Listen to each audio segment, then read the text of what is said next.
Jeff, you manage diversity coverage for us, and there's already a trend that we've seen in corporate America where companies have really scaled back their DEI programs. Let's talk first about what exactly Trump has done so far to dismantle DEI policies, not just in the private sector, but in the federal government. Yeah, you mentioned one of the things that happened is he's dismantling DEI in the federal government completely, letting the people go, getting rid of all the departments.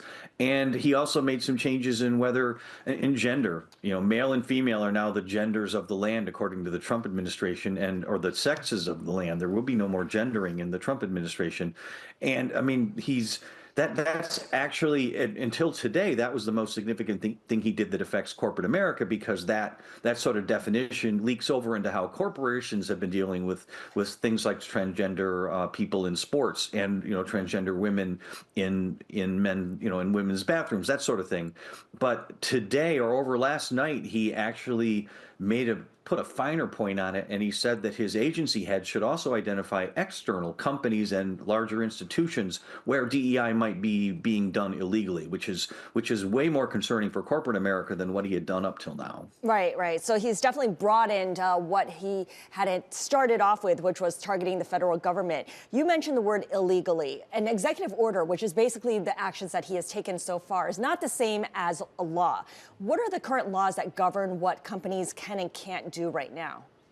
Yeah, to get a little wonky, it's called Title VII. It's a 1964 Civil Rights Act, had several different sections. Title VII applies to companies. Title IX applies to sports.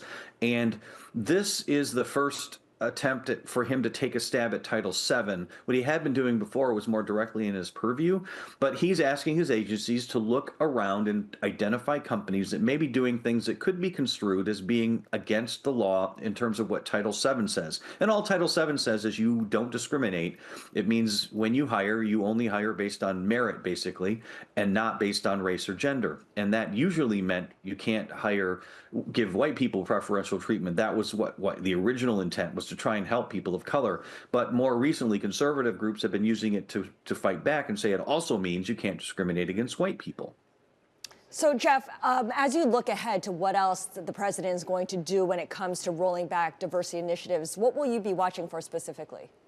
Well, this was one of the things we're watching for. This is the kind of thing that unless they change the Civil Rights Act of 1964, which no one seems to be calling for, it's basically redefining what is allowed and what isn't allowed under Title VII, which has been adjudicated quite a bit recently and is likely to be adjudicated more. There's a lot of cases that are coming to the Supreme Court eventually, potentially, that will try to sort of chip away or redefine what is covered and what isn't, what's lawful and what isn't lawful. And many of the people who are leading that charge are now part of the Trump administration.